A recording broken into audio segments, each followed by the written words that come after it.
Ladies and gentlemen, the United States of America has just entered a trade war with Canada and Mexico.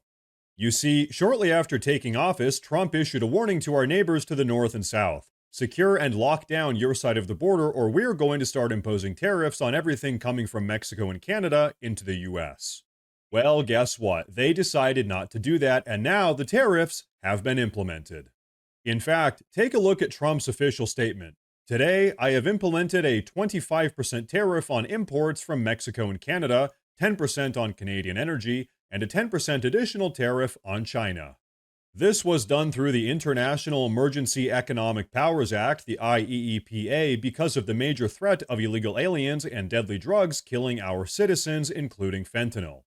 We need to protect Americans, and it is my duty as President of the United States of America to ensure the safety of all. I made a promise on my campaign to stop the flood of illegal aliens and drugs pouring across our borders, and Americans overwhelmingly voted in favor of it. And yes, we absolutely did. Now, the U.S. imports around $844 billion worth of goods from Mexico and around $418 billion worth of goods from Canada every year. So in total, these tariffs are worth around $300 billion per year if they are maintained. And so now Trump's big claim is that fentanyl is flooding across our borders from these countries into our country and that he wants them to help us secure our borders. Take a look. President, is there anything China, Canada, and Mexico can do tonight to forestall your implementation of tariffs tomorrow? No, nothing. Not right now, no. Not a negotiating tool? No, it's not. No, it's a pure economic. We have big deficits with, as you know, with all three of them.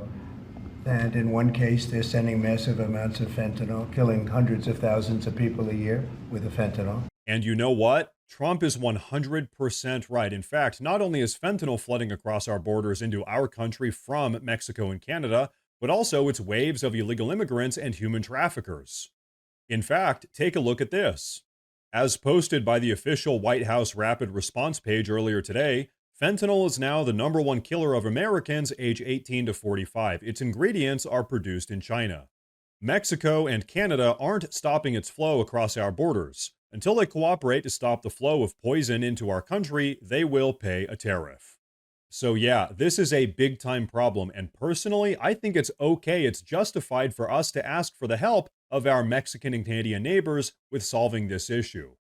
In fact, this is such a serious problem that Trump even promised to escalate our 25% tariffs on Canada and Mexico up to 50% tariffs on Canada and Mexico if they decide to retaliate with their own tariffs. Well, guess what? That's exactly what Justin Trudeau of Canada decided to do. Take a look at this. Unfortunately, the actions taken today by the White House split us apart instead of bringing us together. Tonight, I am announcing Canada will be responding to the U.S. trade action with 25% tariffs against $155 billion worth of American goods. This will include immediate tariffs on $30 billion worth of goods as of Tuesday, followed by further tariffs on $125 billion worth of American products in 21 days' time to allow Canadian companies and supply chains to seek to find alternatives. And so guess what? Now, because of Justin Trudeau, we have a full-blown trade war. And why? Well, pretty much because Justin Trudeau and Canada decided that having a trade war with the United States of America was better than just securing his end of the border. Now I'm beginning to understand why Canadians want to get rid of this guy so badly. Seriously, this guy would rather plunge his country into economic turmoil by starting an economic war with the world's largest economy than just do the bare minimum to help the US secure the border. And now, real quick, guys, I do want to say, if you enjoy the content, please consider subscribing to the channel. It really does help a lot. But okay, now I want you guys to take a look at this. Just earlier today, Republican Congressman Byron Donalds had a great breakdown of this entire situation. Well, I will tell you that the cost of the American people for rampant illegal immigration and for the illicit drug trade that has started with precursor materials in China to fentanyl being put together south of our border in Mexico and then trafficked into the United States, those costs have been significantly more damaging to the American people than this proposed possible trade war. At the end of the day, what President Trump is doing is that he wants China and Mexico and Canada to take our national security interests just as seriously as they take theirs. And when it comes to fentanyl, let's be very clear. The precursor material is from China. The tablets are assembled in Mexico. They come into the United States, and they are the #1 killer of Americans between the ages of 18 and 45. So Donald Trump told everybody on the campaign trail he's going to use every tool available to secure this nation, and this is a part of it. And you know what? He's 100% right. This is why we voted for Donald Trump. For far too long, our neighbors to the north and south have been effectively complicit in all of this terrible behavior on the border. And you know what? Maybe that was acceptable during the Biden administration, but now that Trump is back in office, that's not going to fly. For the first time in 4 years, we are now a serious country, and protecting our borders and really looking out for what's best for Americans is now a top priority.